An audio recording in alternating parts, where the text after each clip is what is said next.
मनीष सिंघवी जी को इस कार्यक्रम में आमंत्रित करता हूं। मनीष जी, शुक्रिया आपका। जो काम आप 15 साल में नहीं कर पाए, आपके पास सिर्फ 12 मिलियन फॉलोअर हैं। 4 दिन के भीतर भाई ने 15 मिलियन से ज़्यादा, और हो सकता है जब मैं डिबेट ख़त्म करूं 16 मिलियन। अभी अंबर जैदी ने बड़ी अच्छी बात की कि यहाँ 100 फॉलोअर नहीं बढ़ते हैं और भाई के मिलियन बढ़ रहे हैं। मुझे तो भाई बड़ी तकलीफ हो रही है।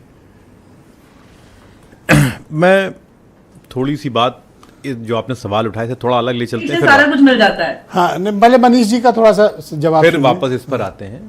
ब्रिजेश जी, अभी जो फिलहाल देश में हालात हैं, अगर 18 से 35 वर्ष के युवाओं को देखिएगा तो लगभग 65 करोड़ हैं, यानी 43% के आसपास युवा जो है 18 से 35 के आसपास है। जो उसमें बेरोजगारी है 15 से 25 के बीच में 40% जो बेरोजगार उसमें ग्रेजुएट्स हैं, और 25 से 29 में 20% ग्रेजुएट्स हैं। एक और बड़ा डेटा है जो आपको आश्चर्य करेगा कि 17 से 24 के बीच में जो ये हायर एजुकेशन में बच्चे कम हो रहे हैं, यानी 17 में 38% लोग थे ग्रेजुएट्स और अभी 34% हैं, गिरावट आ रही है। सवाल तो ये उठेगा कि ऐसा क्यों हो रहा है? क्यों? क्योंकि उस पढ़े लिखे वर्ग में बेरोजगारी बहुत है। दूसरा महत्वपूर्ण बात यह है कि फॉर्मल जो एम्प्लॉयमेंट है वो नहीं है। जो लोग काम कर रहे हैं वो आज है नौकरी में, कल नहीं है, परसों नहीं है, उनकी प्रोडक्टिविटी हिसाब से उनको पैसा नहीं मिल रहा है। तो ये लोग काम में हैं भी और नहीं भी हैं।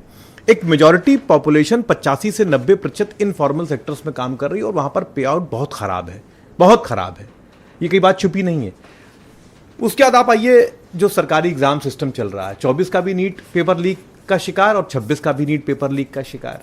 एक ऐसा एक समय देखिए कि जब सीजीआई की टिप्पणी हो रही है और सरकारों का भी जो रवैया युवाओं को लेकर है बहुत संवेदनहीन है, नीट का पर्चा लीक हो रहा है। ऐसे में एक बच्चे जो है, कुछ बच्चे इसको लेकर अपना रोष प्रकट करते हैं ऑनलाइन। आपने अपनी पर बहुत से लोग कहते हैं कि ये एक अगंभीर प्रयास है, ये सिर्फ एक चुहलबाजी है। नहीं, देखिए आपने गंभीरता के पुट का अभाव है। एक बड़ी बात कहा ये अपना रोष प्रकट करने का एक मौका दे रहा है, क्योंकि ऐसे तो आप प्रकट करेंगे तो जेल, यूएपीए। दिशा रवि याद है आपको ना, 2021 में 22 साल की लड़की जिसको 1 साल तक बंद रखा था, जब कृषि आंदोलन हो रहा था, बेंगलोर से उठा लाए थे उसको और यूएपीए में 1 साल बंद रखा था उसको जेल में। 22 साल की लड़की, उससे देश को खतरा हो गया था। तो कहने का मतलब ये जो आपने बड़ी अच्छी बात कही कि भाई ऐसे नहीं, ये रोष प्रकट करने का मौका मिल रहा है। वो जो अंदर भरा हुआ है ना, पढ़ लिया नौकरी नहीं। आप देखिए ना, इंजीनियर्स 20,000, 25,000, 18,000, 15,000। तो ये जो रोष है ना, ये इसने एक प्लेटफॉर्म दिया अपना गुस्सा प्रकट करने। आप इस रोष की लहरों की सवारी क्यों करना चाहते हो? नहीं, हम लहरों की सवारी नहीं कर रहे। आप अगर आपको याद होगा तो आप में अपना राजनीतिक दमखम कम है क्या, जो दूसरे का इस्तेमाल करके बाउंड्री पार जाना चाहते? नहीं, आप सवाल दूसरी तरफ ले जा रहे हैं। मैं इसका जवाब क्यों ना ले जाऊं? नहीं, मैं इसका जवाब दे दूं। अगर आपने सवाल किया तो जवाब ले लीजिए। सोरोस की टूल किट भी तो हो सकता है, जांच करा लीजिए। किसने रोका है? आप देश के खिलाफ साजिश जो ईडी और सीबीआई आप लगातार विपक्ष के खिलाफ इस्तेमाल करते हैं, उसका कुछ ढंग का इस्तेमाल कर लीजिए, इसी की जांच करा लीजिए। खैर, आपने जो सवाल किया था, आपको याद है 2024 में जून में रिजल्ट आए थे और उस समय नीट का टाइम था। सबसे पहले आवाज किसने उठाई थी? राहुल गांधी ने उठाई थी कि नहीं उठाई थी? हम लगातार, आप लोग देश के युवाओं को भड़काकर माहौल खराब करना चाहते हैं। मतलब अगर वो अपनी नौकरी मांग रहे हैं तो माहौल खराब कर रहे हैं। सुन तो लीजिए, अगर वो ग्रेजुएट्स हैं और वो नौकरी मांग रहे हैं, सुनिए, फॉर्मल सेक्टर का एम्प्लॉयमेंट मांग रहे हैं, ढंग का पे आउट मांग रहे हैं, तो आपके हिसाब से वो गलत कर रहे हैं। वो गलत कर रहे हैं ब्रिजेश जी।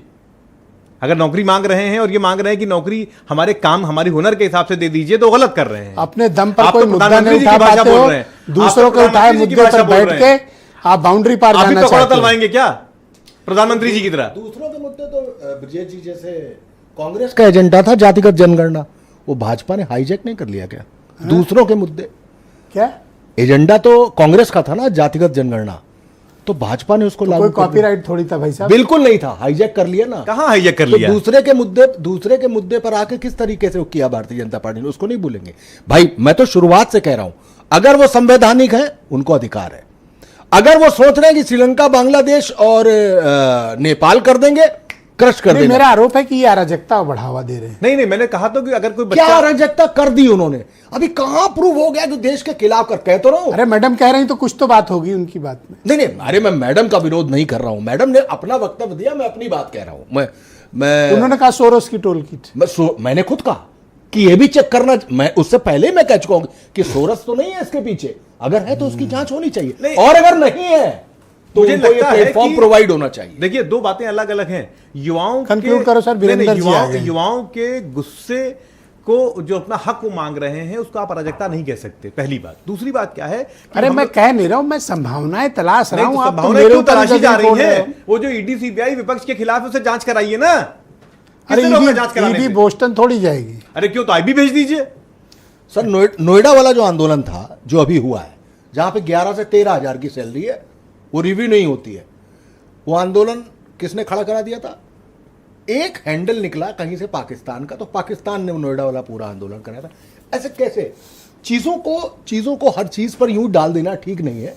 एक सोशल मीडिया का जमाना है, एक छोटी सी रील, हाँ, कब कौन से एक वो राजनाथ, क्या नाम है उसका, यादव, राजपाल यादव, उसका मीम हर रील में चलता है, वो एक मीम बन चुका है। तो आजकल उसका जमाना है। अगर लगता है कि कॉकरोच जनता पार्टी है, एनी कॉकरोच इस तरीके की कोई बात कर रहा है, रील का जमाना है, जस्ट स्क्रॉल। उन्होंने बेइज्जती को ही Just अपना scroll। ताज बना एक दिया। लाइन की आखिरी बात, वीरेंद्र जी आगे। एक लाइन की आखिरी बात। आप, भाजपा चाहती है कि 5 किलो राशन लेकर 80 करोड़ लोग लाइन में लगे रहें, वही इस देश का सच बना दिया उसने।